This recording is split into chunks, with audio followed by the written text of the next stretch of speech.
ओम श्री परमात्मने नमः। श्री गुरुभ्यो नमः।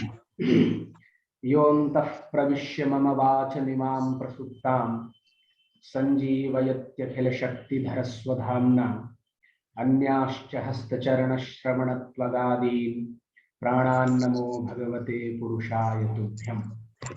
वंशी विभूषितकरान्नवनीरदाभात् पीताम्बरादरुणबिम्बफलाधरोषात् पूर्णेन्दुसुन्दरमुखादरविन्दनेत्रात् कृष्णात् परं किमपि तत्त्वमहं न जाने। भवतां सर्वेषाम् अत्र अस्मिन् कार्यक्रमे स्वागतमस्ति। अस्माकम् अद्यतनस्य आचार्याः डॉक्टर ज्योति प्रसाद दास महाशयाः पुरी धाम्नः अत्र संयुक्ताः सन्ति।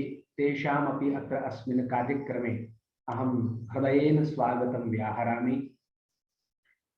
डॉक्टर ज्योति प्रसाद दास महाशयाः सदाशिव परिसरे केंद्रीय संस्कृत विश्वविद्यालयस्य कश्चन परिसरः पुरी धाम्नि वर्तते। तत्र ज्योतिष विभागे इमे आचार्याः अध्यापन कर्मणि निरताः सन्ति। आचार्याणाम् अध्यापने महान् अनुभवः वर्तते। तत्र ज्योतिष शास्त्रे इमे एतेषाम् अप्रतिहति गतिः अस्ति। एते आचार्याः जगन्नाथ पंचांगस्य सह संपादकः अपि सन्ति। जगन्नाथ पंचांगस्य प्रकाशनं पुरीतः एव प्रथमतः आरब्धम्। इदानीं तत् पंचांगं केंद्रीय संस्कृत विश्वविद्यालयस्य लक्ष्मणपुर परिसरात् प्रकाश्यते। सर्वदा एते शास्त्ररताः भवन्ति तथा भूताः आचार्याः अद्य अस्माकं मध्ये समागताः सन्ति। ते अस्मान् अद्य कुण्डली निर्माणं फलादेश विधिश्च इति विषयम् अधिकृत्य अस्मान् बोधयिष्यन्ति। आचार्यान् इदानीम् अहं प्रार्थये यत्ते स्वीयां कक्षाम् अधुना आरब्धुं शक्नुवन्ति। आचार्याः डॉक्टर ज्योति प्रसाद दास महाभागाः। हरि ओम। श्रूयते वा वचनं? सम्यक् श्रूयते। अस्तु।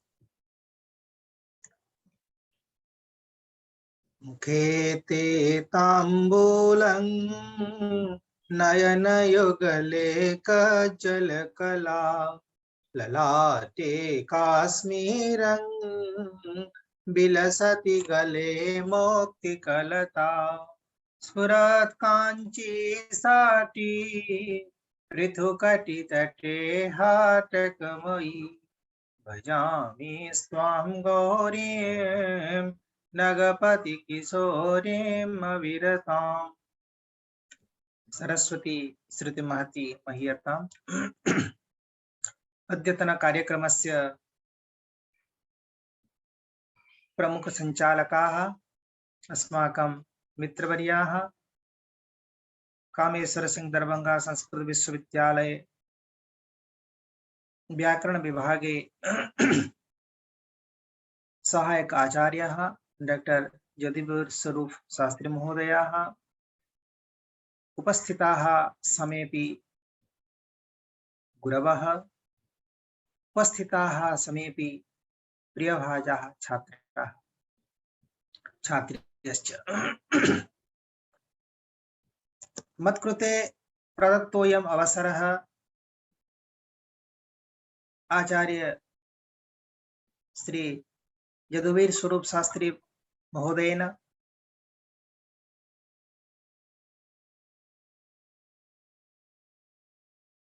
विषयः वर्तते अस्माकं कुण्डली निर्माणम् एवं फलादेशः। भवन्तः जानन्ति ज्योतिषशास्त्र फल पुराण गणकै आदेश इत्युच्यते। ज्योतिषशास्त्र फल पुराण गणकै आदेश इत्युच्यते। आदेशात्मकम् इदं शास्त्रं किम आदिशति? फलम आदिशति। फलम नाम शुभाशुभ फलादेश ज्योतिः शास्त्र प्रयोजनम। शुभाशुभ फलादेश ज्योतिः शास्त्र प्रयोजनम सचलग्न बलाधीन कथितम पूर्वसूरिभिः। अस्माकं ये खलु दैवज्ञाः, ये खलु ज्योतिषशास्त्रस्य प्रवर्तकाः आचार्याः सर्वेपि वदन्ति ज्योतिषशास्त्रम् आदेशात्मकमिति। तत्र शुभाशुभस्य आदेशः भवति।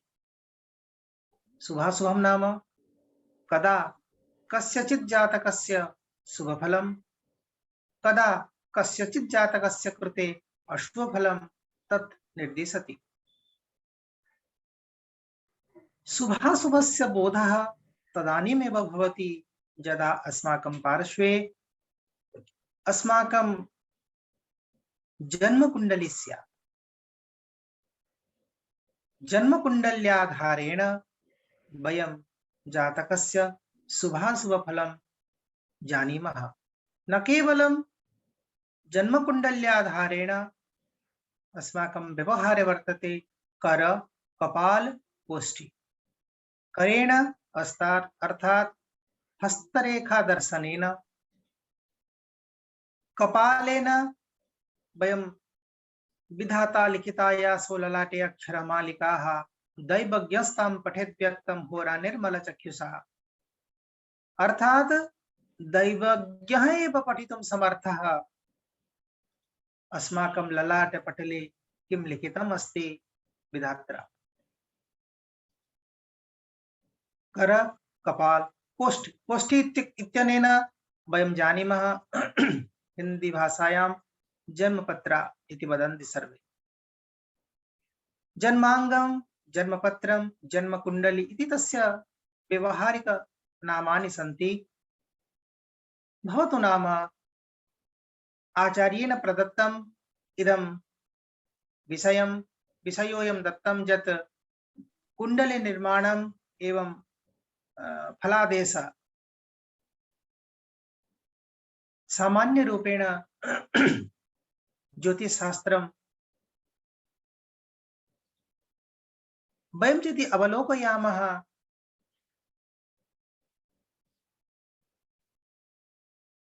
बहुभ्यः कालेभ्यः पूर्वम् अस्य प्रचलनम्, अस्य विमर्शनम्, अस्य व्यवहारः जनाः कुर्वन्ति। एकेव लक्ष्यं शुभाशुभ फलादेश। तत् व्यक्तिगत भवितुम् अर्हति, तत् समष्टिगतमपि भवितुम् अर्हति। व्यक्तिगत फलबोधनाय तत्र जन्मांगस्य आवश्यकता वर्तते। समष्टिगत फलानाम् अवबोधनाय संहिता ज्योतिषशास्त्रस्य स्कन्धत्रयम् अस्ति। स्कन्धत्रयेषु स्कन्धेषु तत्र अस्माकं यः संहिता स्कन्धः वर्तते सः सामग्रिक समष्टिगत फलानयने समर्थः, फलविचारे समर्थः। अद्य अस्मिन्नेव वर्षे भारतस्य स्थितिः कीदृशी स्यात्? अद्य अस्मिन्नेव वर्षे उत्कलस्य स्थितिः कीदृशी स्यात्? अस्मिन्नेव वर्षे बिहार प्रदेशस्य स्थितिः कीदृशी स्यात्? लक्ष्मणपुरी इत्यस्य स्थानस्य उत्तर प्रदेशस्य स्थितिः कीदृशी स्यात्? तो कथनस्य अयम् अभिप्रायः सामग्रिक फल विचारः संहिता ग्रंथेन क्रियते। परन्तु व्यक्तिगत फलस्य अवबोधः वयं कुंडली माध्यमेन जन्मांग चक्रानुसारेण क्रियते। तर्हि जन्मांगस्य आवश्यकता एतदर्थं भवति अस्माकं जीवने कदा कदा शुभाशुभ फलानां संघटनं भविष्यति तस्य पूर्वज्ञानार्थम् अस्माभिः कुंडली स्थित ग्रहयोगान् पश्यामः वयम्। आचार्याः मध्ये मध्ये हिन्द्या अपि भाषणं भवतु। हिन्द्या अस्तु अस्तु मध्ये मध्ये एव। आमां। तो कहने का ये अभिप्राय यह बनता है कि हम सब ग्रह के प्रभाव से प्रभावित है, इसको हम नकार नहीं सकते। देखिए, आज का समय, आज का दिन, आज का ये जो हम लोग का भी चर्चा चल रहा है ज्योतिष शास्त्र का, भवन्तः सर्वे तत्र सन्ति अहम अत्र अस्मि, वयं किं चिन्तयामः, अस्य ग्रहस्य प्रभाववशेन कार्यक्रमः अद्य ममेव चलति। कस्यापि ग्रहस्य प्रभाव कदा स्यात्, तो किसी दूसरे गुरुजी का भी अध्यापन आप लोगों के लिए हो सकता है। ये काल का प्रभाव है। कालः सृजति भूतानि, कालः संहरति प्रजा। ये समय जो है सब कुछ बनाता है, वही समय जो है सब कुछ बिगाड़ देता है। हम कहते हैं हमसे बिगड़ गया, हम कहते हैं हमने बना दी, लेकिन हम कुछ नहीं करते हैं। बनाता है, बिगाड़ता है सब समय। कालः सृजति भूतानि, तो भूतानि कालः सृजति, अपि च कालः संहरते प्रजाः, प्रजानपि संहरति कालः।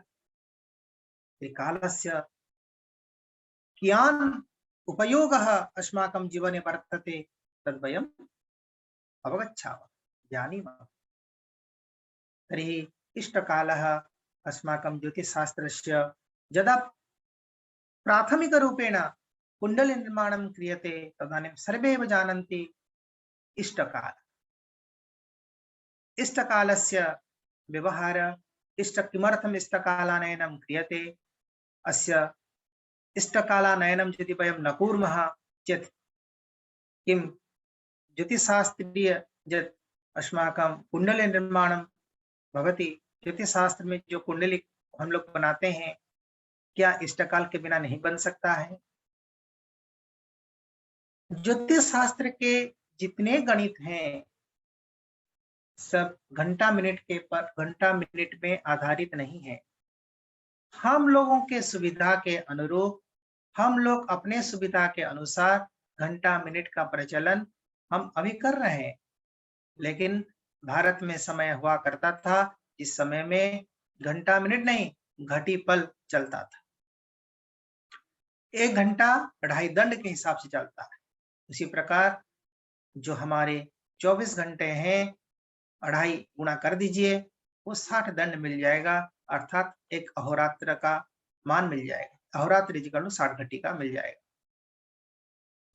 तो कहने का अभिप्राय यह है कि हम जो आज के समय में जो व्यवहार के दृष्टि से जो समय इस्तेमाल करते हैं, घंटा मिनट, AM PM, मसीहा, ये सब आंग्लाब्द जो हम लोग यूज करते हैं, उसको वो सब सही है। लेकिन हम जब ज्योतिषीय विचार करना शुरू करते हैं तो उस विचार में हमको शुरुआत में, स्टार्टिंग पॉइंट में हमको इष्टकाल का आनयन करना पड़ता है।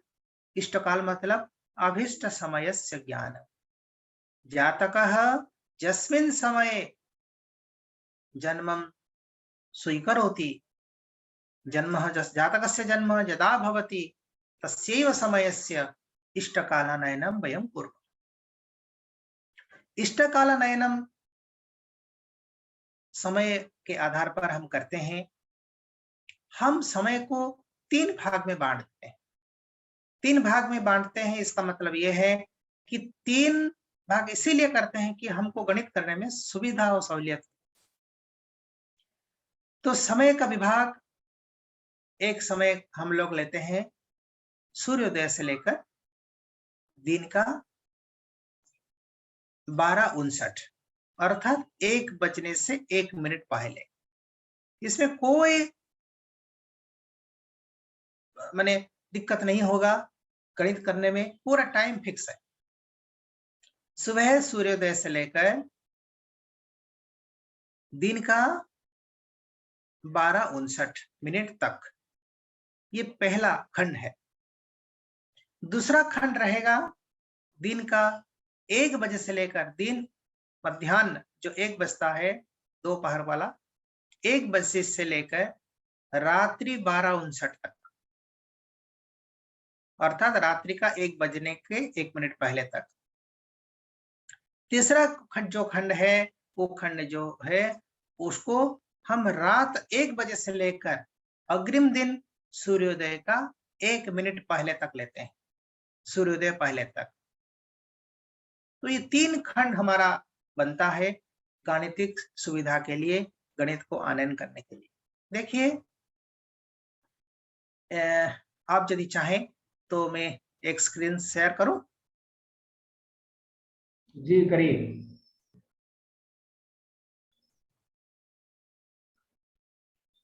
इसमें लिखता है only the host can share. मैं अनुमति देता हूँ। मैं आपको भी भेज दिया हूँ व्हाट्सएप में। आप कर सकते हैं, आप अभी करिए, दोबारा हाँ करिए। हाँ ठीक।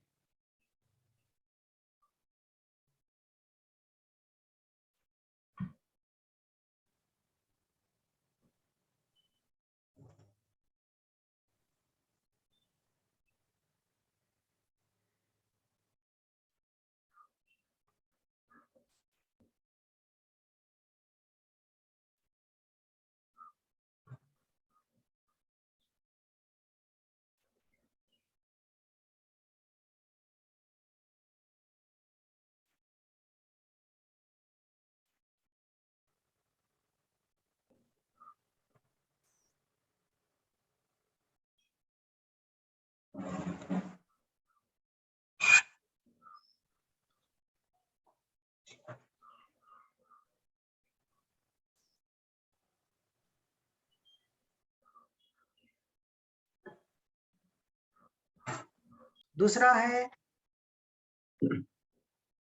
है दिन का 1 बजे से लेकर रात 12:59 तक, दूसरा खंड है। तीसरा खंड है रात का 1 बजे से लेकर अग्रिम दिन सूर्योदय का 1 मिनट पहले तक। ये 3 खंड में हम लोग विभाग किए हैं। तो कहने का ये अभिप्राय ये है, इष्टकाल आनयन होता है, और इष्टकाल आनयन का चौथा स्लाइड में मैंने दे रखा है, इष्टकाल कैसे बनता है, आप लोग उसको देख सकते हैं। हम ये यहाँ और एक बात क्लियर करना चाहते हैं आप लोगों को कि हम लोग जिस स्थान का कुंडली बनाएं, उस स्थान के हिसाब से वो बन जाए तो बहुत अच्छा। जैसे अभी 9:32 हो रहा है घड़ी में, तो उड़ीसा में भी हो रहा है, बिहार में भी हो रहा है, लखनऊ में भी हो रहा है, जयपुर में भी हो रहा है, सब जगह हो रहा है।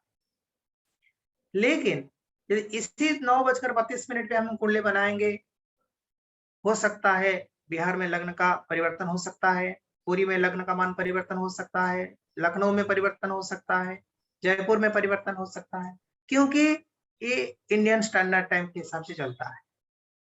लेकिन किसी बच्चा का जन्म यदि मानकर चलिए पुरी में हो रहा है, तो पुरी का जो स्थानीय देशांतर है अक्षांश के हिसाब से यदि हम उसको जोड़ देते हैं, तो इंडियन स्टैंडर्ड टाइम में यदि एलएमटी जोड़ दिया जाता है तो बनता है स्थानीय, माने स्थानीय समय बन जाता, आईएसटी से एलएमटी बन जाता है, local mean time. Indian standard time होता है, देखिए 9:33 हर जगह में होता है। यदि हम उसको थोड़ा अपने स्थान के हिसाब से संस्कार कर देते हैं, तो वो समय अपने स्थान का, जिस स्थान में बच्चा पैदा है उस स्थान के हिसाब से बन जाता है। तो उसी हिसाब से जैसे पुरी का 13 मिनट 20 सेकंड है, तो हम यदि 9:34 अभी 34 मिनट चल रहा है, 9:34 में 13 मिनट 20 सेकंड जोड़ देंगे तो पूरी का एक्चुअल टाइम बन जाएगा। उसी प्रकार बिहार का भी, लखनऊ का भी, कहीं किसी जगह का बना सकते हैं, कोई दिक्कत नहीं। तो इष्टकाल प्रमुख है। इष्टकाल कैसे बन रहा है, चौथा नंबर स्लाइड में मैं 3 प्रकार स्टेज में इष्टकाल कैसे साधन करते हैं उसको भी आप लोगों के सामने रखा हूं स्लाइडिंग नंबर 4 में। तो इष्टकाल के बाद नेक्स्ट दूसरा स्टेप आता है भयातम। तो इष्टकाल बनाने के लिए क्या करते हैं, जन्म समय माइनस सूर्योदय इंटू 5/2। तो ये सूर्योदय से लेकर दिन का 12 बजे तक, 12:59 तक, यदि किसी बच्चा का जन्म दिन का 1 बजे से लेकर रात का 12:59 के अंदर हो रहा है, तो वहां जन्म समय में 12 घंटा प्लस कर देंगे। जन्म समय में 12 घंटा प्लस कर, जैसे रेलवे का टाइम चलता है, जब दिन का 1 बजता है तो वहां 1 नहीं लिखा जाता है, तो वहां 13 लिखा जाता है, 13, 14, 15, 16 ऐसे कर, वही विधि हमारे भी चलता है। तो यदि रात का 12:59 के बाद किसी का जन्म होता है, मतलब रात 1 बजे से लेकर अग्रिम दिन का सूर्योदय से के पहले यदि किसी का जन्म होता है, तो वहां हम क्या करते हैं, सीधा सीधा 24 घंटा जोड़ते हैं जन्म समय में, 24 घंटा, क्योंकि रात 12 बजने के बाद में 24 हो जाता है, 12 दिन का 12, रात का 12, 24 घंटा। तो 24 घंटा प्लस जन्म समय माइनस सूर्योदय गुणे 5/2 कर देते हैं, जो मान मिलता है वो इष्टकाल कहलाता है। तो उसी प्रकार हम आगे चलते हैं। भयात, भयात का मतलब होता है, भ का मतलब होता है नक्षत्रम, भयातम शब्द का अर्थ होता है व्यतीतम। नक्षत्रस्य व्यतीतम मानम भयातम इति, नक्षत्रस्य व्यतीतम मानम भयातम। तो नक्षत्र का व्यतीत मान को, भयात को साधन करने कैसे हम करते हैं, इसका विधि भी मैंने बताया, स्लाइड नंबर 455 में है। और भवो किसको बोलते हैं, नक्षत्र का पूर्ण भोग काल। बच्चा जिस समय पैदा हुआ, जिस नक्षत्र में पैदा हुआ है, उस नक्षत्र का कितना पूर्ण भोग काल था, और जन्म होने से पहले जो नक्षत्र था उसका कितना भोग हो चुका था, ये भयात भोग के नाम पर हम जानते हैं। नक्षत्र से व्यतीतम मानम, नक्षत्र से पूर्ण भोग काल है। तो साधन करने के लिए बोलते हैं कि टोटल अहोरात्र घटी में, 60 घटी में यदि गत नक्षत्र का मान को माइनस करते हैं, इसमें अब देखिए लिखा हुआ है 5 नंबर स्लाइड में,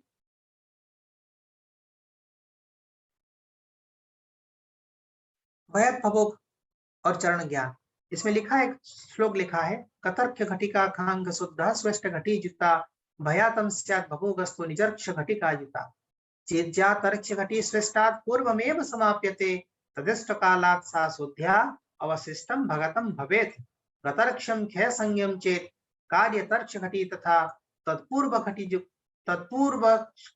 युक्ता शेषम पूर्व बदाचरेत् एवं भरदो भयातादि विज्ञेयम सुधियावुते।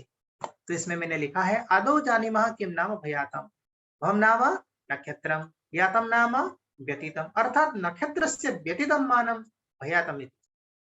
तर्हि को नाम भवोगः, नक्षत्रस्य पूर्णभोगकाल इति।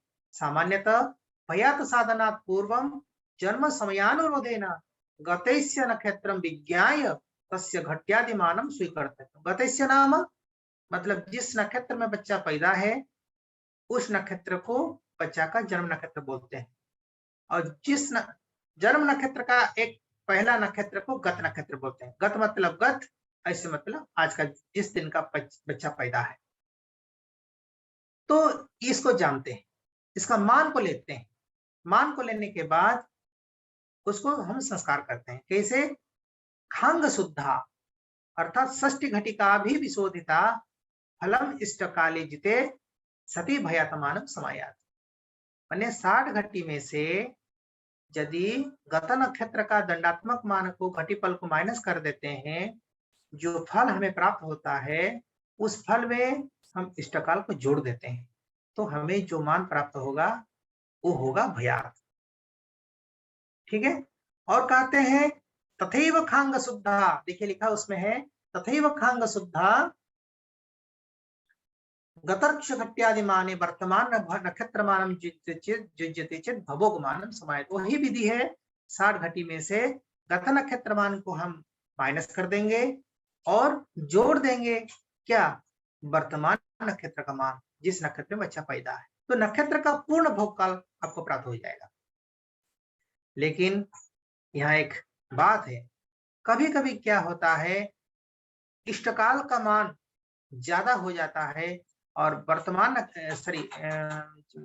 गत नक्षत्र का मान कम हो जाता है। तो उस परिस्थिति में एक सूत्र आचार्य ने बताया है, चेत जातर्क्ष घटी स्वेष्टाद पूर्वम समाप्यते तदेष्ट कालात् सा शुद्ध्या अवशिष्टम भगतम भवेत्। तो यदि सीधी बात यह है कि यदि इष्टकाल का मान ज्यादा हो गया और गत नक्षत्र का मान कम हो गया, हमें 60 घटी में से माइनस करने की जरूरत नहीं है। सीधा सीधा हम क्या करेंगे, इष्टकाल का मान जो रहेगा और माइनस गत नक्षत्र का कर देंगे, जो फल हमें प्राप्त होगा वही भयात कहलाएगा। इसमें दिया है, लिखा है, देख लीजिएगा। इष्टाद पूर्वम जातर्क्ष घटी अर्थात इष्टकालमानात् गत नक्षत्र घट्यादिमानं स्वल्पम स्यात् तदानीम् उपर्युक्त नियमानुसारं भयात साधने त्रुटिः समायाति तस्यां परिस्थितौ इष्टकालमानात् गतर्क्ष दंडाति शुध्यते चेत् फलम भयातम भवति। ये तो शास्त्रीय बात में वचन में लिखा गया है। तो सीधी बात यह रहेगा कि यदि इष्टकाल मान ज्यादा हो जाता है और गत नक्षत्र का मान कम हो जाता है, हमें और 60 में गत नक्षत्र को माइनस करने की जरूरत नहीं, इष्टकाल को जोड़ने का भी जरूरत नहीं। सीधा सीधा इष्टकाल मानम माइनस गत नक्षत्र मानम। इसमें कुंडली विज्ञान इत्यादि ग्रंथ में आता है, यदा इष्टमानम गतर्क्षाधिकम स्यात् तदा इष्टमाने गतर्क्षा विशुद्ध्यम भयात संज्ञा, ये सब आता है। तो ये भयात भवोग का आने की व्यवस्था है। कहते हैं भयात भवोग साधन का भी मैंने आपको स्लाइडिंग नंबर 6 में दिखाया है, भयात भवोग साधन कैसे किया जाता है, एक एग्जाम्पल के तौर पर दिखाया है। दूसरी बात यह है कि बच्चा इस नक्षत्र में पैदा है, जिस नक्षत्र में पैदा है उस नक्षत्र का कौन से चरण में पैदा है, उसके हिसाब से बच्चा का नामाक्षर क्या होगा, ये सब भी जानना बहुत जरूरी है। तो कहते हैं भवोग का जो मान है, भयात भवोग साधन देख लीजिए, लास्ट में लिखा हुआ है, एक उत्तरा फाल्गुनी नक्षत्र का भवोग मान निकला है और 4 में मैं इसको भाग दिया हूं और उसमें नक्षत्र का चरण भी लिखा हूं। तो देखिएगा, कहने का अभिप्राय यह है कि भवोग का जो मान हमें प्राप्त होता है, उस प्राप्त मान को हमको 4 में भाग देना है। 4 से जब हम भाग दे देंगे तो 4 पहला खंड का मान आएगा, पहला खंड का मान में फिर पहला खंड को जोड़ते हैं तो दूसरा खंड का मान, दूसरा खंड को फिर पहला खंड में जोड़ेंगे तो तीसरा मान, तीसरा खंड को फिर पहला खंड में जोड़ेंगे तो भवोग का पूर्ण मान प्राप्त हो जाएगा। तो जो पूर्ण मान प्राप्त होता है उसको हमको देखना है। 4 चरण तो मिल गया, तो उस 4 चरणों में भयात कौन से खंड में आता है इसको ढूंढना है। भयात कौन से खंड में आता है उसको ढूंढना है। जिस खंड में भयात का स्थिति रहेगी उसी खंड में, उसी चरण में बच्चा का पैदाइश है और उसी हिसाब से हमारे जातक ग्रंथ में सतपथ चक्र इत्यादि है, उसके हिसाब से चूचित चोला अश्विनी, लीलू लेलो भरणी, अयु ये कृतिका, उबा विभु रोहिणी, बेबिका की मृगशिरा, कुदंग छ आद्रा, के हाय पुनर्वसु। इसी आधार पर हमको जानना है कि यदि कोई किसी बच्चा का जन्म अश्विन नक्षत्र में होता है और पहला चरण में होता है तो चू नाम में, चू नामाक्षर चू रहेगा। यदि दूसरा चरण में होता है चे, तीसरा चरण में होता है चू चे चो, चौथे चरण में ला। इसी प्रकार हम लोग आगे चलते हैं, अर्थात पूरा रेवत्यंतम मीनः, अश्विनी भरणी कृतिका, जो राशि का 9 राशि को एक राशि 9 चरण का होता है, एक नक्षत्र 4 चरण का होता है। उसी हिसाब से राशि नक्षत्रों में पारस्परिक संबंध है, अर्थात अश्विनी भरणी कृतिका पादम मेषः, कृतिकायास्त्रय पादाः रोहिणी, मृगशिरोर्ध वृषः, मृगशिरोर्ध आद्रा, पुनर्वसु पादम एकम। इसी हिसाब से हम लोग माने वेशादि द्वादश राशिना सन्निवेशः वर्तते कुत्र न सप्तविंशति नक्षत्रेषु, राशि नक्षत्रयोः पारस्परिक संबंध वर्तते। तो ये हो गया भयात भवों का साधन और उदाहरण के साथ। और स्लाइड नंबर 7 देखिए, मैंने एक चीज को बताया, इसमें लिखा हुआ है पंक्ति काल चालनम ग्रहगति साधनम ग्रह स्पष्टीकरणम च। तो यहाँ जैसे हम लोग विचार करते हैं इष्टकाल, उसी प्रकार एक पंक्ति काल भी होता है। तो यहाँ सबसे पहले जानना बहुत आवश्यक है कि हम पंक्ति किसको कहते हैं। इंग्लिश में उसको सीरीज बोलते हैं, इंग्लिश में उसको सीरीज बोलते हैं। तो सीरीज का मतलब होता है कि जिस समय को आधार मानते हुए पंचांगकर्ता ने पंचांग में ग्रह साधन किया है, उस समय को पंक्ति बोला जाता है। क्योंकि जैसे लखनऊ से प्रकाशित होता है हमारे श्री जगन्नाथ पंचांग, आप बिहार क्षेत्र में प्रकाशित जो पंचांग हो रहा है देखिएगा, उसमें लिखा होगा पंचांगकर्ता एक निर्दिष्ट समय को मानते हुए। जैसे कलकत्ता से प्रकाशित होता है इंडियन एफिमेरिज, वो भारत का मानक समय 5:30 को लेकर बनता है। तो सुबह 5:30 भारत का मानक समय के आधार पर वो बनाते हैं। तो कहने का अभिप्राय यह है, वो जो 5:30 या जगन्नाथ पंचांग में 5:47 या जो भी क्षेत्रीय पंचांग वगैरह बनता है, अपने अपने क्षेत्र में पंचांगकर्ता एक अपने निर्दिष्ट समय को लेकर पंचांग का ग्रह गणित करते हैं। उस ग्रह गणित का जो समय है, उस समय को हम पंक्ति बोलते हैं। कुछ पंचांग ऐसे हैं जो कि हमारे उत्तर प्रदेश में प्रचलित है, उस पंचांगों में पंक्ति समय बिल्कुल नहीं है। अर्थात तो पंक्ति समय नहीं है तो ग्रह साधन कैसे किया, ये भी प्रश्न है।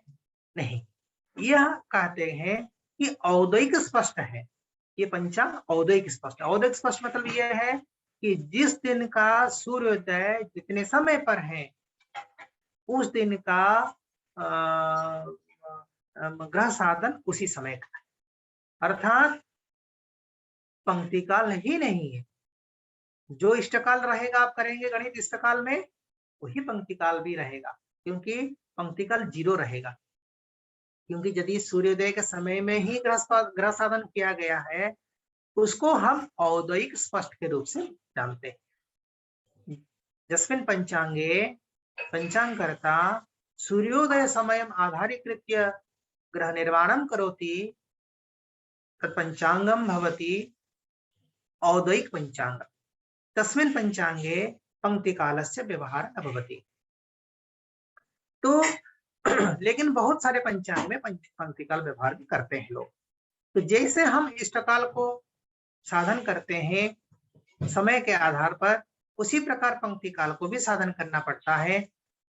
और पंक्ति काल और इष्टकाल दो पारिभाषिक नाम हमारे सामने आ गए। एक पंक्ति काल आ गया, एक इष्टकाल आ गया।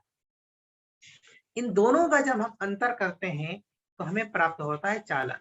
क्यों अंतर करते हैं ना ग्रह का चलन को? तो कहते हैं पंक्ति समय से ग्रह का चलन कहां तक? न जन्म समय तक, उसको हम बोलते हैं चालन। अर्थात ये पंक्ति समय से मैं बोल दिया, और दूसरा बोलता हूं सूर्योदय से जन्म समय तक जो समय है उसको हम इष्टकाल बोलते हैं। सूर्योदय जन्म समय पर्यंतम घटियात्मक काल दंडात्मक काल इष्टकाल है। ये पंक्ति काल और इष्टकाल, ये दोनों का जब हम अंतर करते हैं तो हमें प्राप्त होता है चालन। तो चालन का स्वरूप क्या है? कहते हैं पंक्ति कालात् व पंक्ति समयात् अभीष्ट जन्म समय पर्यंतम ग्रहस्य चलनम नाम चालन। मतलब यदि पंक्ति समय में ग्रह इतना चला तो जन्म समय में कितना चलेगा, इसी को बोलते हैं चालन। तो इसीलिए हम लोग क्या करते हैं, पंक्ति समय इष्ट समय में से अंतर करते हैं।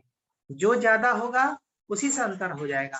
पंक्ति काल माइनस इष्टकाल इज इक्वल टू चालन, और इष्टकाल माइनस पंक्ति काल वो भी चालन।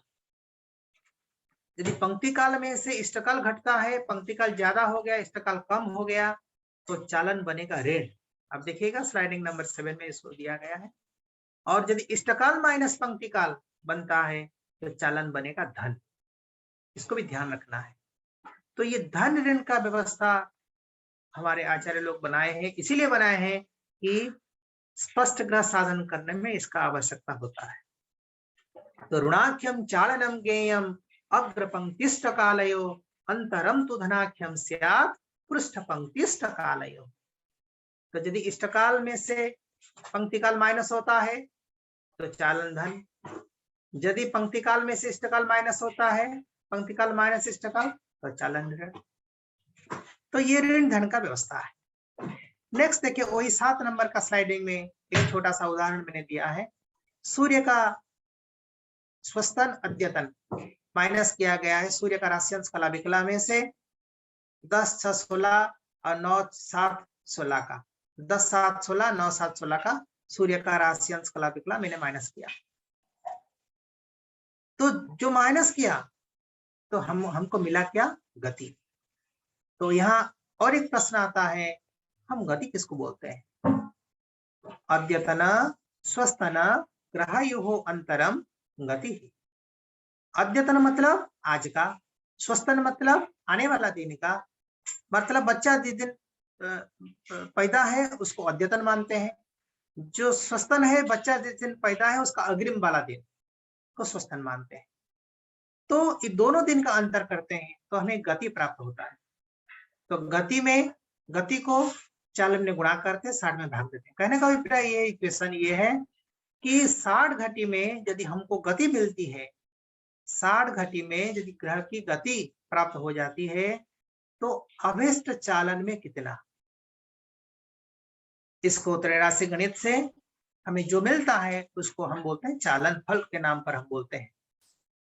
उसी चालन फल, चालन का धन ऋण के आधार पर मध्यम ग्रह में स्पष्ट कर दें, मध्यम ग्रह में जोड़ेंगे या घटाएंगे तो हमें स्पष्ट ग्रह मिलेगा। यहाँ चालन देखिए धनात्मक है, इसीलिए मध्यम सूर्य में वो मान को जोड़ दिया गया। तो मध्यम सूर्य था 2, 23, 9, 36 और जब 34 कला और 19 विकला जोड़ दिया गया है तो जन्म समय के आधार पर आया 2, 23, 43, 55। यदि सुबह 5:47 में ये था, क्या कहते हैं, मध्यम सूर्य 2, 23, 9, 36, तो बच्चा का जन्म समय का जो है मान इष्टकाल कितना था?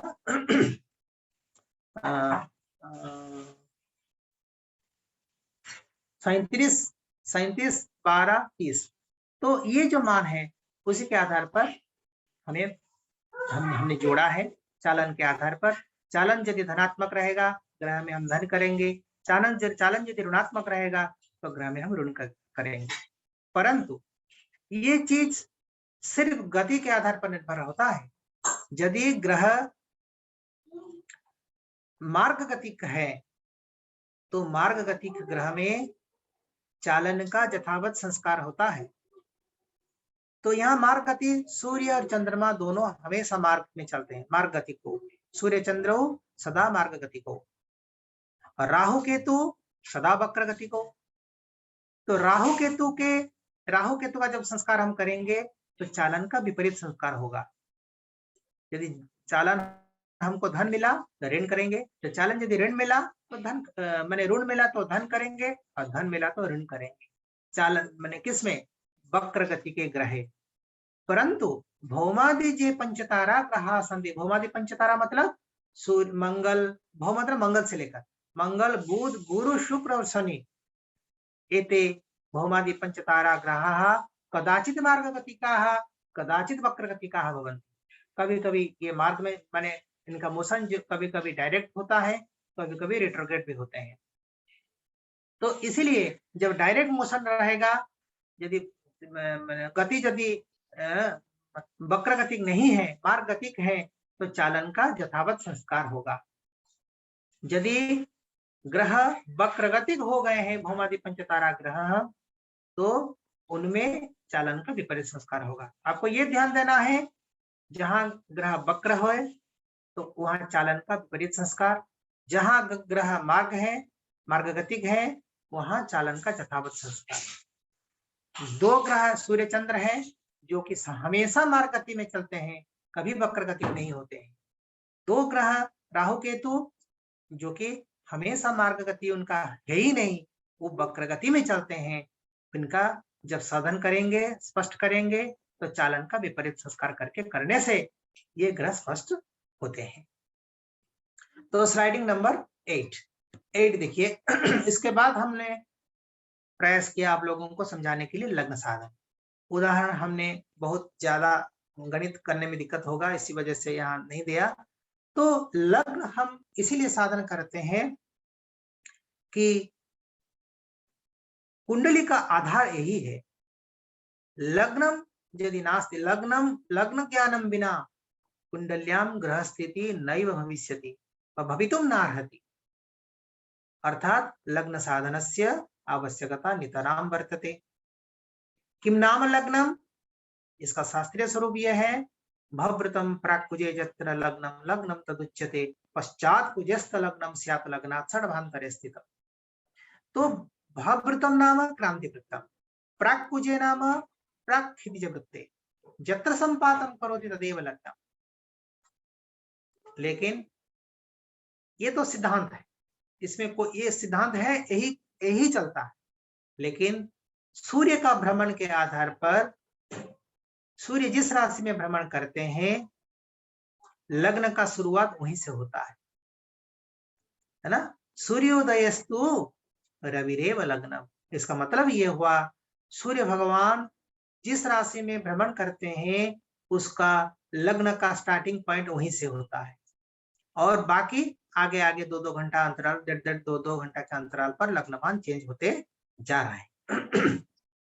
इस लग्न को साधन करने के लिए लग्न साधन आप जानते होंगे, या यदि ज्योतिष के छात्र होंगे तो उनको पता होगा, नहीं होंगे तभी जानिए।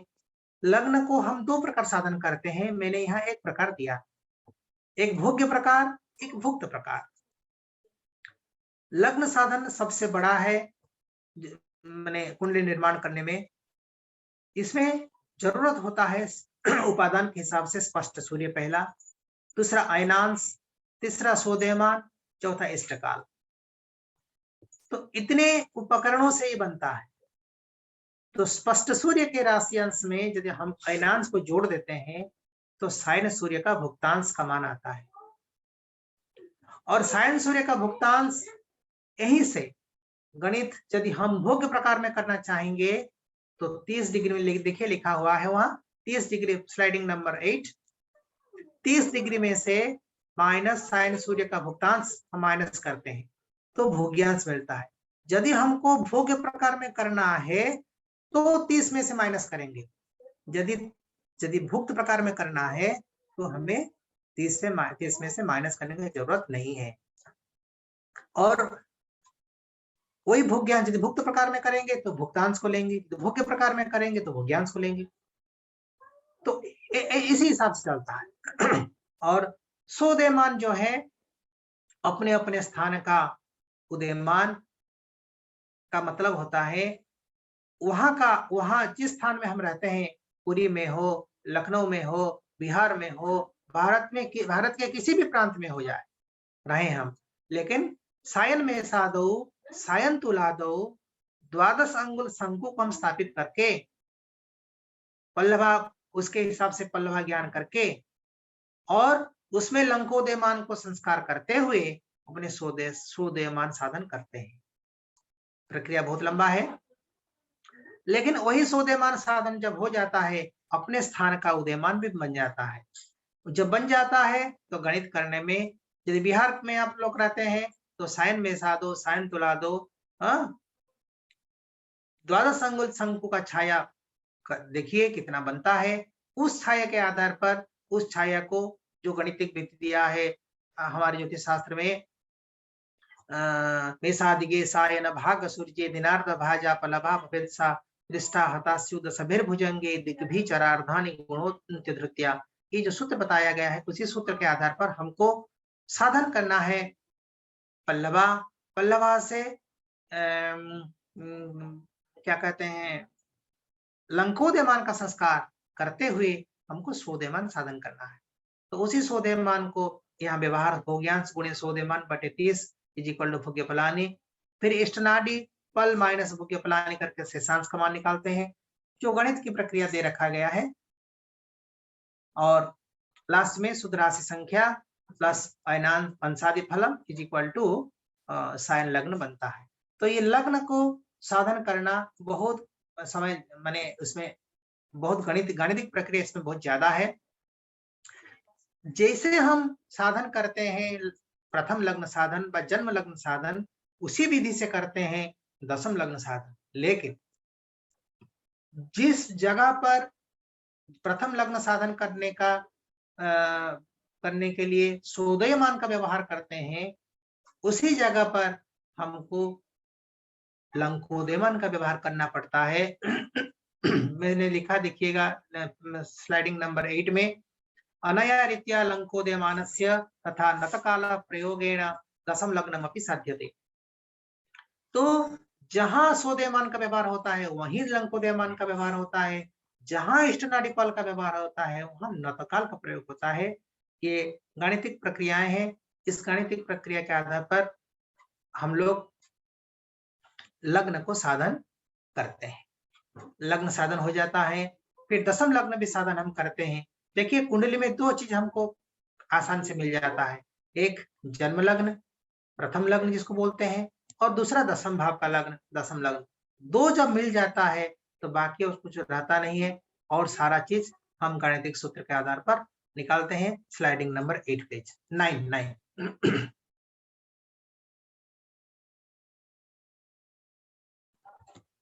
स्लाइडिंग नंबर 9 में देखिए, इसमें दिया गया है कि दशम लग्न जब साधन कर देते हैं ससंधि द्वादश भाव आनयन होता है। भावानयन का बहुत बड़ा महत्व है।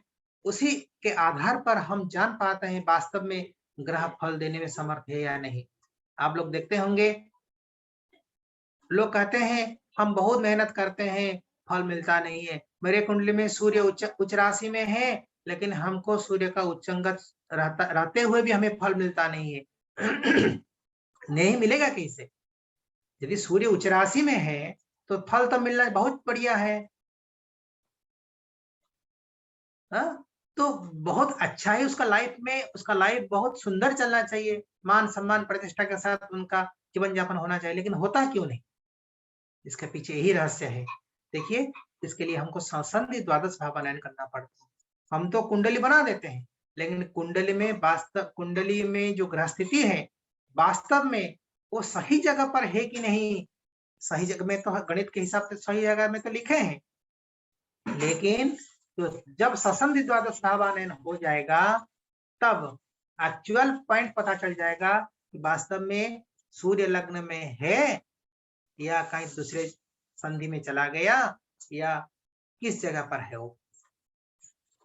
इसमें कहते हैं, साधन के लिए सूत्र बताते हैं, अथ लग्नो नतुर्यस्य षष्ठांशे नजुतं तनो संधि स्यादेवमग्रेपि षष्ठांशस्यैव योजनात् त्रयः संधयो भावा षष्ठांशो नैकयुक् सुखात् अग्रे त्रय षडेवं ते भार्धयुक्ता परेपि षट्। जब हमको लग्न मिल जाता है, हम सीधा सीधा लग्न में 6 राशि जोड़ते हैं तो पूरा सप्तम भाव मिल जाता है। दशम भाव राशि यदि में फिर 6 राशि जोड़ देते हैं तो चतुर्थ भाव मिल जाता है। तो मतलब 1 4 7 10 4 जो केंद्र भाव है हमें मिल जाता है। केंद्र भाव का मतलब होता है, अब देखिए स्लाइडिंग नंबर 10 में मैंने बताया है, चार केंद्र आपको मिल जाएंगे। सामने वाला, उसका नीचे वाला, राइट हैंड साइड, 4 कोने मिल जाएंगे। तो जो 4 कोने मिलते हैं तो हमें गणित करना आसान हो जाता है। तो क्या करते हैं, चतुर्थ भाव में से लग्न को घटा देते हैं, घटा के और बाकी जो फल मिलता है उसको डिवाइडेड बाय 6 कर देते हैं। करने के बाद जो षष्ठांश का मान मिलता है लग्न में जोड़ते हैं तो लग्न का संधि आता है, लग्न का संधि में जोड़ते हैं तो दूसरा भाव आता है, दूसरा भाव में जोड़ते हैं तो दूसरा भाव संधि आता है। ऐसे ऐसे ऐसे ऐसे पूरा सिर्फ सप्तम भाव तक हमको करना है। सप्तम भाव तक कर देने के बाद और बाकी लग्न के संधि में 6 राशि जोड़ देंगे तो सप्तम भाव का संधि हो जाएगा। दूसरा भाव में 6 राशि जोड़ देंगे तो अष्टम भाव हो जाएगा। दूसरा भाव के संधि में 6 राशि जोड़ेंगे तो अष्टम भाव का संधि हो जाएगा। ऐसे ऐसे ऐसे धीरे धीरे पूरा कुंडली का हर उपादान को गाणितिक सूत्र में हम माने उपनिबद्ध कर देते हैं। अर्थात जो कुंडली में ग्रह का अवस्थिति है वो खाली ग्रह कुंडली में ग्रह का अवस्थिति तो हम देख रहे हैं, लेकिन उसके जो चारों तरफ लाइन खींची गई है उसका भी मान हम निकालते हैं उस बच्चा का, जो कि वास्तव में किस जगह पर ग्रह का स्थानांतरण हुआ है या नहीं हुआ है इसका ज्ञान आसान से होता है। उसी हिसाब से फल मिलता है हमें। तो यदि कोई बोलेगा जी मेरा लग्न में सूर्य है तो बढ़िया फल होना चाहिए, तनुस्तो रविस्तुंग जस्तिम विधत्ते मनसंत पिद्दारदायाद वर्गात् बपु पीड्यते बाद पित्तेन नित्यम सवै पर्यटन ह्रास वृद्धिम प्रयाति। लेकिन ये कुछ घटित होता नहीं है। इसका पीछे रहस्य यही है, ससंधि द्वादश भावानयन। ससंधि द्वादश भावानयन जब हो जाएगा पूरा क्लियर हो जाएगा कि वास्तव में ग्रह का स्थिति कहाँ है। ये 10 नंबर स्लाइडिंग में सर थोड़ा दिखा दीजिए, 10 नंबर स्लाइडिंग, उसको थोड़ा मैं 2 मिनट में बता दूंगा। तो जो 10 नंबर स्लाइडिंग है इसमें जन्म कुंडली उसको इसी प्रकार बनता है और जन्म पत्री उसको लोग जन्म कुंडली के नाम पर, जन्म पत्रिका के नाम पर, जन्म जातकम या जन्मागम के नाम पर जानते हैं। जो कुंडली सर्वभारतीय कुंडली देखिए लिखा हुआ है कंप्यूटर में, सारा चीज ये सब दिखाता है। और स्थानीय कुंडली जैसे उड़ीसा, बंगाल, बिहार सब जगह प्राय लगभग सर्वभारतीय कुंडली के में भी व्यवहार होता है, सर्वभारतीय कुंडली का भी व्यवहार करते हैं। और देखिए जो नीचे जो दिया गया कुंडली साइड में लिखा हुआ है उड़ीसा, बंग प्रदेश, बिहार, ये सब कुंडली का लगभग बहुत सारे क्षेत्रों में इस प्रकार कुंडली का व्यवहार करते हैं।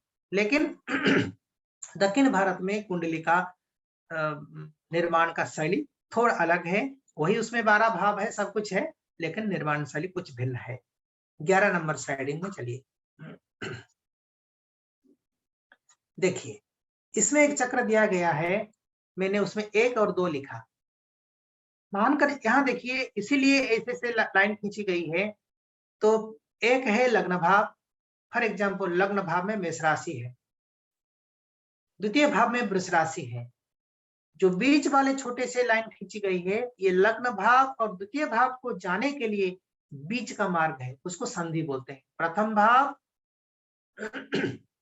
संधि, फिर दूसरा भाव संधि, फिर तीसरा भाव संधि, ऐसे भाव संधि होते होते द्वादश भाव संधि। देखिए यदि भाव में ना कोई ग्रह रहेगा तभी ना फल देगा, यदि भाव में नहीं है तो कैसे फल देगा। हम जातक में देखते हैं कि लग्न भाव में सूर्य है, परंतु तादृश सूर्य यदि चलित चक्रानुसारेण अर्थात तन्वादि द्वादश भाव साधनात् परम तस्य चलनम यदि संधौ परिगच्छति, सूर्य यदि लग्न भावे न भूत्वा लग्न भावस्य संधिं प्रति गमनशीलः वर्तते वा लग्न संधौ वर्तते सूर्यः, तर्हि कथं तादृशः सूर्यः जातकाय स्वफलं प्रयच्छेत्, नैव प्रयच्छति। अर्थात एतादृशः सूर्यः जातकस्य कृते कदापि स्वफलं नैव इच्छति, तस्य विचारः 12 नंबर स्लाइड में मैंने आपको दे रखा है। देखिए उसमें लिखा हुआ है चलित चक्रस्य प्रयोजनम वदन्ति भावैक्यवदलं हि संधि तत्र स्थितो स्यात् अफलो ग्रहेन्द्र। दोनों भाव का बीच वाला जो पोजीशन है, वो जो छोटे छोटे लाइन खींची गई है बीच में, वो उसको संधि बोलते हैं। तो वहां कोई ग्रह रहता है तो ग्रह कहाँ फल दे, सत अफलो, अफल होता है, मतलब वो किसी भी भाव का फल ना प्रथम भाव का फल दे पा रहा है ना दूसरा भाव का फल दे पा रहा है, वो सीधा सीधा शून्यम फलम अफला भवति। उनस्तु संदेहगत भाव जातम आगामी जम चाभ्यधिकः करोति, यदि संधि से कम तो गत भाव का फल देगा,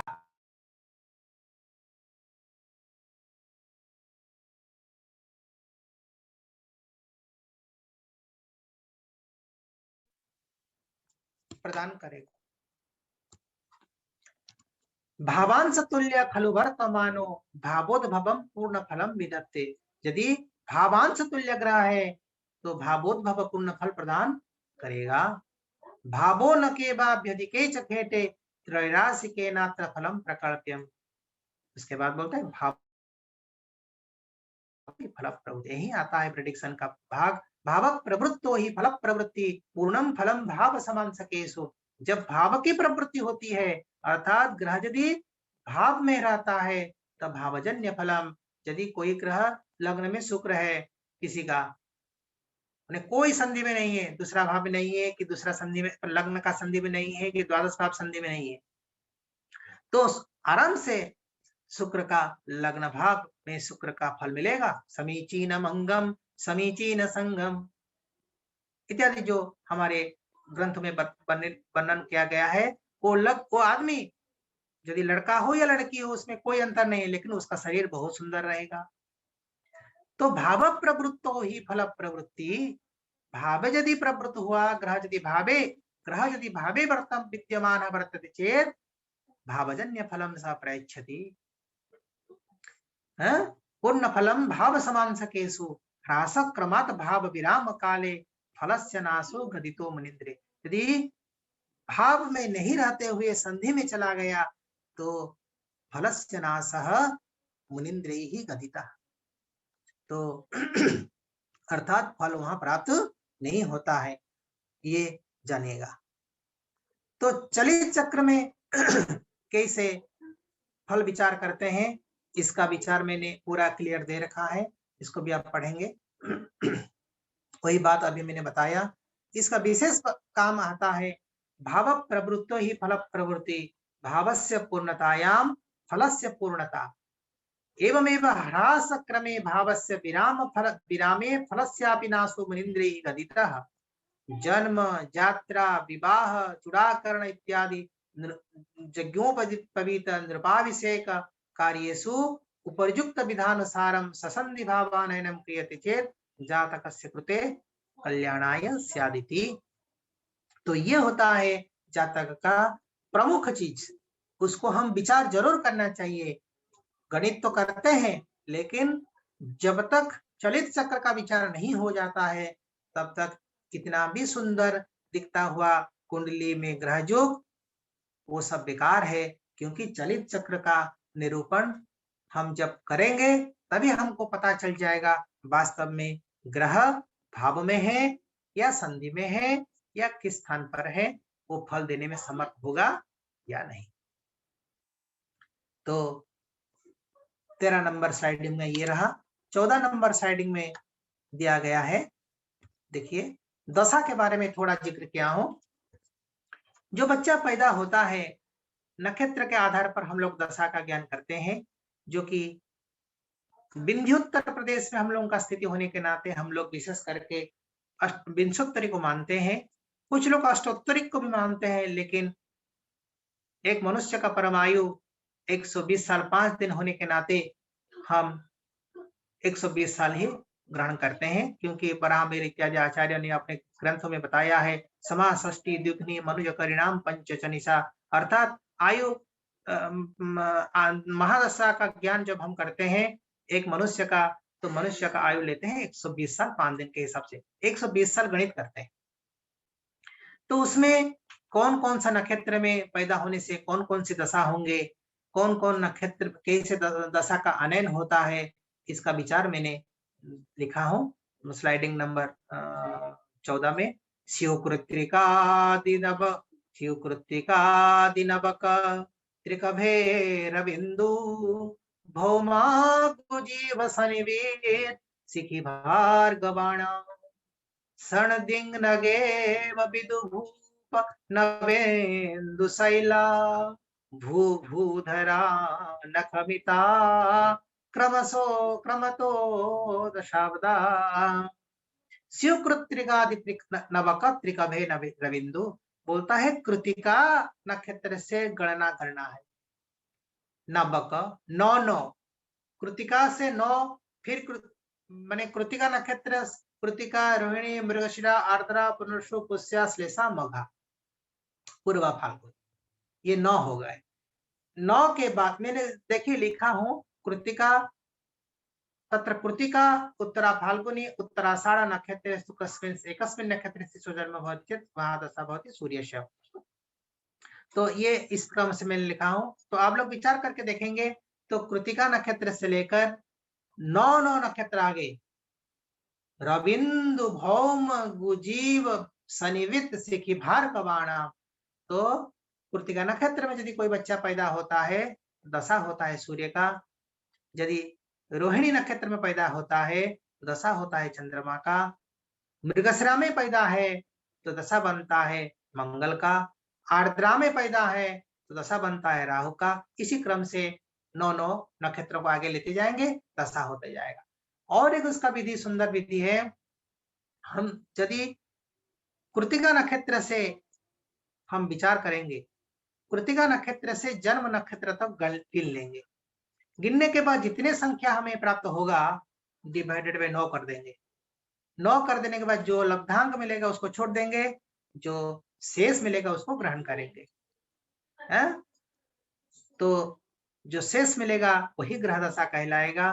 वो यदि 1 बनेगा तो सूर्य, 2 बनता है तो चंद्रमा, 3 बनता है चंकु, कु मतलब मंगल दिया है ना। रविंदु भौम गु, भौम मतलब मंगल, अगु मतलब राहु। तो क्रम है, मैंने कौन को मैंने ऐसा नहीं है कि सूर्य के बाद चंद्रमा, सूर्य चंद्र मंगल बुध को जैसे बार का क्रम है उसी क्रम से ग्रहों का दशा क्रम होगा, ऐसा नहीं है।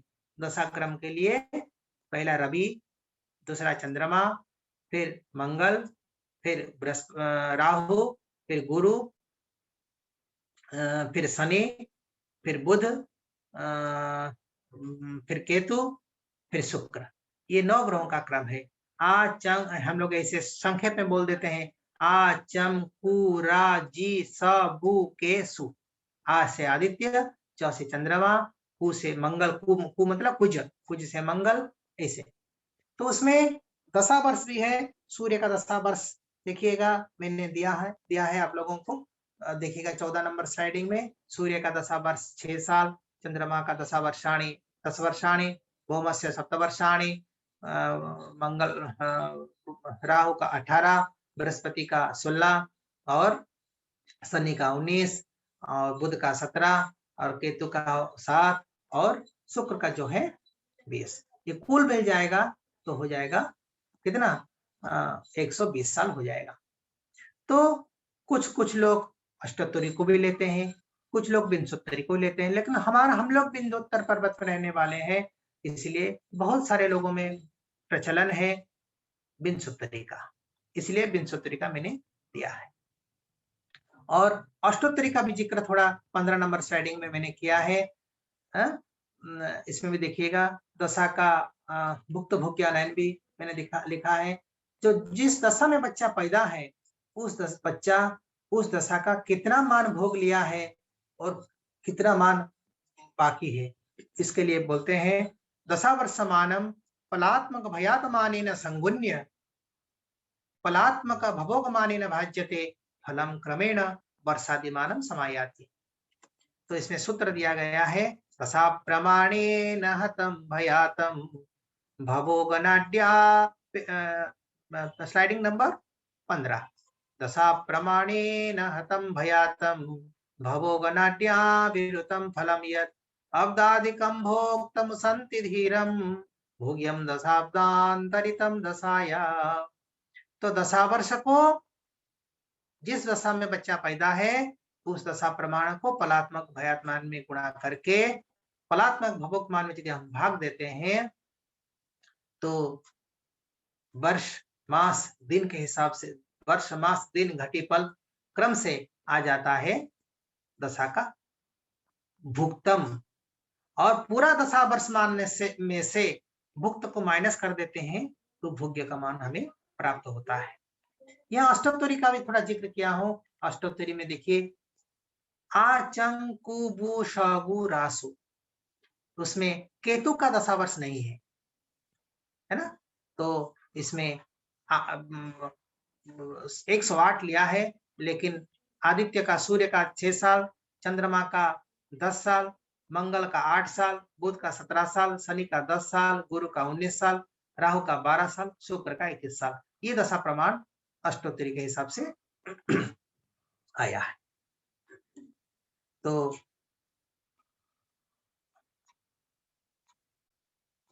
और इसके बाद रहा हम फलादेश करते हैं कैसे। फलादेश करने के लिए ये सब चीजों को हमको देखना है। तो उसमें फलादेश के लिए ग्रह का सबसे पहले हम देखते हैं किस भावजन्य प्रश्न पूछता है आदमी। फॉर एग्जाम्पल, किसी ने शरीर का स्वास्थ्य जन्य समस्या है, कुछ इस तरह कोई प्रश्न लेके आया है, जानने के लिए चाहा है कि इसका जिज्ञासा है मन में कि हमारा स्वास्थ्य क्यों सही नहीं रहता है, तो उसको जानने के लिए तो हमें लग्न भाव का परिशीलन करना पड़ता है, क्योंकि लग्न जो है शरीर का प्रतिनिधित्व करता है, द्वितीय भाव धन का प्रतिनिधित्व करता है, दशम भाव कर्म का प्रतिनिधित्व करता है, सप्तम भाव पत्नी का प्रतिनिधित्व करता है। तो ये सब है।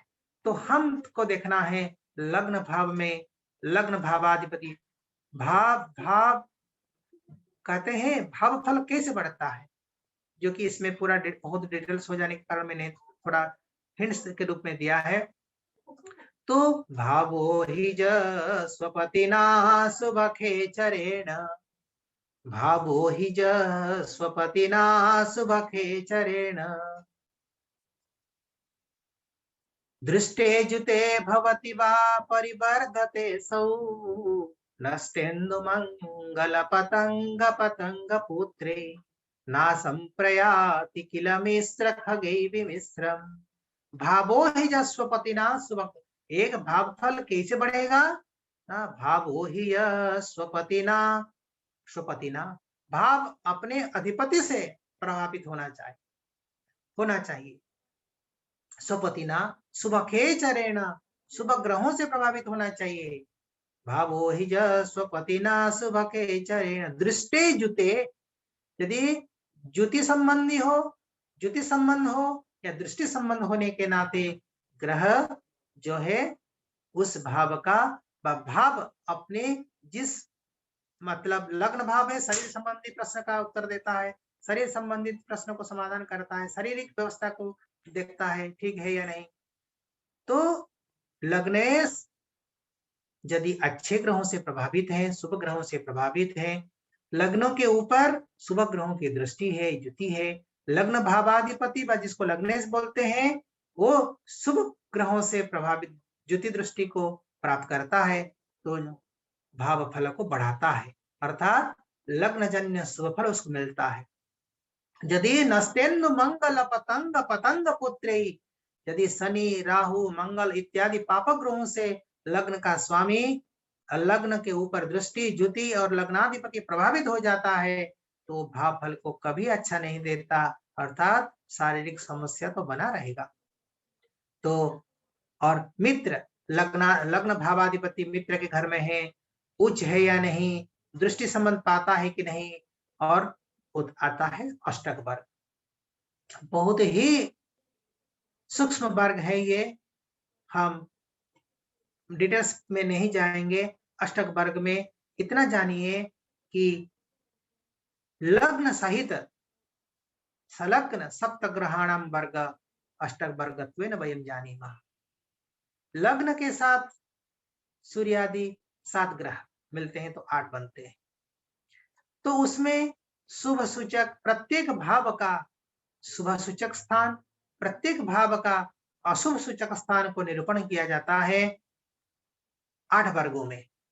बनने के बाद एक निर्णय आता है, द्वादश भावों में कुछ संख्याएं मिलते हैं। द्वादश भाव मतलब प्रथम भाव, द्वितीय भाव, तृतीय भाव, चतुर्थ भाव, ऐसे ऐसे करके 12 भाव। 12 भावों में जो संख्या मिलते हैं जीवन का 3 खंड को दर्शाता है, अर्थात यदि केंद्र भाव में अच्छे संख्याएं ज्यादा अंक मिला तो आप जान जाइएगा कि फलादेश के रूप में इस व्यक्ति का जीवन का पूर्वार्ध भाग बढ़िया से कटेगा।